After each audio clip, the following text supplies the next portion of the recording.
Hi guys, welcome to part 2 of UiPath interview question session, and let's get started with our first question.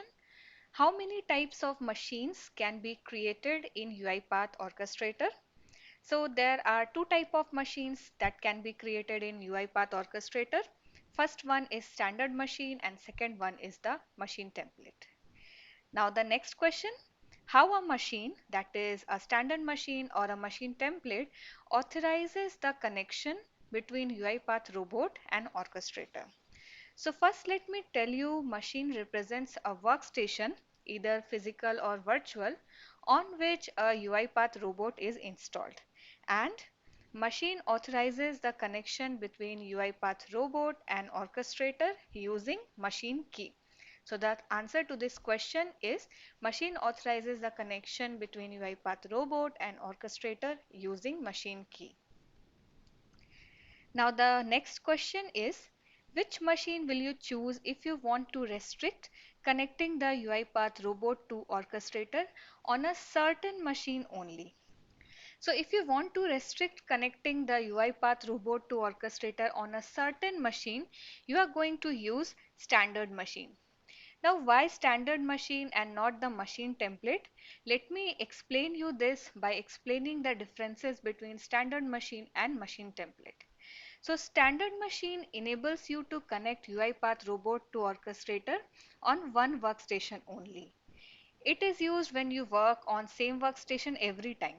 For example, workstation with static machine and user combinations. Persistent VDIs, that is the private workstations where end users use the same workstation day after day. Whereas machine template enables you to connect UiPath robot to orchestrator on multiple workstations. That means it is used to work on multiple workstations, for example workstation with arbitrary machine user combinations, and non-persistent VDIs, that is public workstations where the end user changes frequently. So if you want to restrict connecting UiPath robot to orchestrator on a certain machine only, you are going to use standard machine. Now moving to the next question, which type of robot will you create if you work on multiple workstations? So first of all, you should know UiPath robot is the execution host that runs processes built in UiPath Studio. And two types of robots as execution host can be created. First is the standard robot and second is the floating robot. Now if I talk about the standard robot, it restricts the user to use UiPath robot on single workstation. Whereas floating robot allows the user to use UiPath robot on multiple workstation. So the standard robot works on standard machine and floating robot works on both standard machine and machine template. So in this case, if you want the robot to work on multiple workstations, in this case you are going to use floating robot. So the answer to this question is floating robot. Now moving to the next question. What are the different ways to publish a UiPath project to Orchestrator? So you can publish a UiPath project to Orchestrator from the Publish tab present under the Setup ribbon of UiPath Studio, or you can also publish a UiPath project to Orchestrator from the Packages tab Upload button of UiPath Orchestrator. So this complete information of UiPath Orchestrator machines, robots, packages, jobs, etc. I have already shared in the UiPath Orchestrator session. Let me show you. So you can check out this UiPath tutorial 17 to get complete information on UiPath Orchestrator. You will find some differences in Orchestrator UI since the UI of Orchestrator has changed, but the steps are similar to work on the Orchestrator. So you can check out this video for a quick reference. Now moving to our questions. And the next question is, if you published a new version of the project in Orchestrator from UiPath Studio, how will you upgrade the project to new version in Orchestrator? So to upgrade a project to new version in Orchestrator, these are some of the steps. First step is to move to Automations Processes tab, then move to process having the project which is to be upgraded and click on three dots. And next you have to select upgrade to latest version option, and with this you will be able to upgrade the project to new version in Orchestrator. So these are the steps for the upgradation. And the next question is, what are the different job launch mechanisms available in UiPath Orchestrator? Now the job launch mechanisms available in UiPath Orchestrator are: first is the manual, where the job is started and configured from the jobs, triggers or processes page using the start button. Next mechanism is the agent, where the job is started in attended mode from the UiPath robot tray, UiPath assistant or using the command line. And the next mechanism is trigger, where the job is launched through a trigger. So these are the mechanisms available in UiPath Orchestrator for job launch mechanisms. Now you might get a follow-up question on this question. What is the default job priority when job is started through a trigger? So the default job priority is inherited when the job is started through a trigger. You might get some other follow-up questions such as, how will you configure your trigger not to execute jobs on public holidays? So to configure your trigger not to execute job on public holidays, you'll have to follow some steps. First step is move to settings page, non-working days tab. Then in the non-working days tab, configure the calendar of non-working days in which trigger should not execute the job. Now the next step is select this configured calendar which you configured in step 2 from the non-working day restrictions drop down present in your trigger page. So these are the steps you'll have to follow so that the trigger which you create do not execute the jobs on public holidays. Now moving to the next question. What all item status are present in Orchestrator queue? So you should know first of all that item status lets you know if the item has been processed or not, and they are displayed in the status column, that is in the items view of the queue page.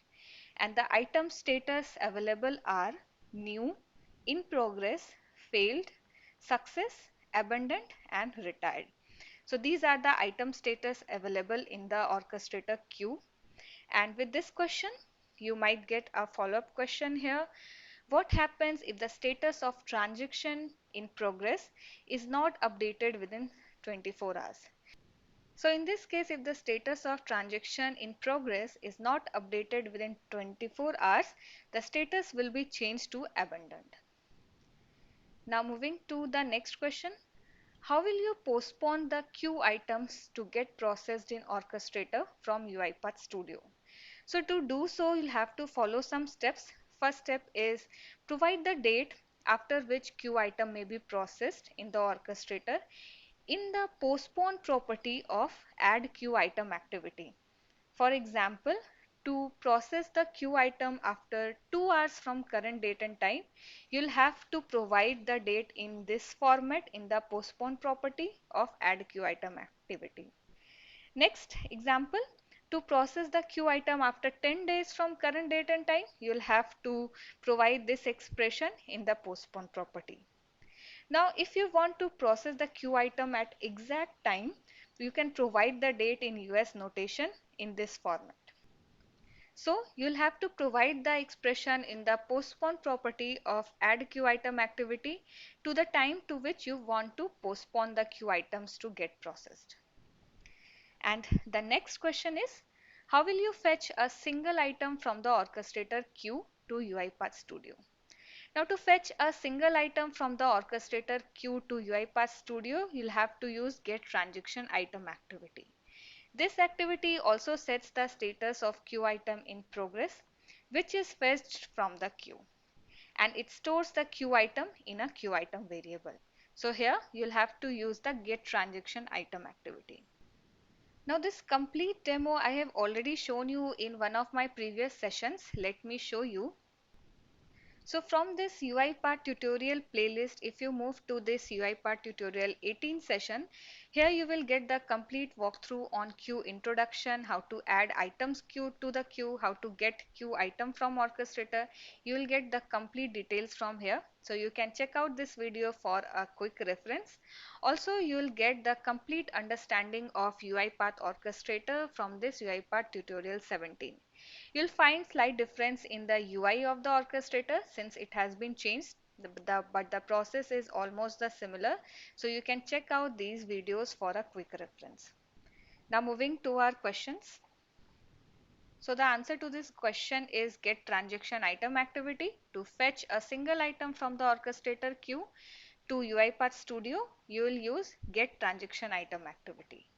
Now here also you might get a follow-up question. What is the difference between get queue items and get transaction item in UiPath? So this is one of the very important UiPath interview question. And if I talk about the differences between get queue items and get transaction item, get queue items is used to get a list of all transaction items from the orchestrator queue. Whereas get transaction item is used to get a single item from the orchestrator queue. Now the get queue items, the output of this activity is stored in IEnumerable variable of type queue item. Whereas in case of get transaction item, the output of this activity is stored in a queue item variable. So this is the difference between these two activities. And moving to the next question. Can you set the transaction item status to successful or failed from UiPath Studio? So yes, we can set the transaction item status to successful or failed using set transaction item activity in UiPath. And next question is, what are the different ways to run a UiPath project in attended mode? So different ways to run a UiPath project in attended mode are UiPath Robot Tray, UiPath Assistant and from Robot Command Line Interface. Next, what are the different ways to run a UiPath project in unattended mode? So the different ways to run a UiPath project in unattended mode are from the orchestrator automations page jobs section, triggers section and processes section. So these are the different ways to run UiPath project in unattended mode. And the next question is, what type of assets can be created in UiPath orchestrator? So the type of assets that can be created in UiPath orchestrator are text, bool, integer and credential.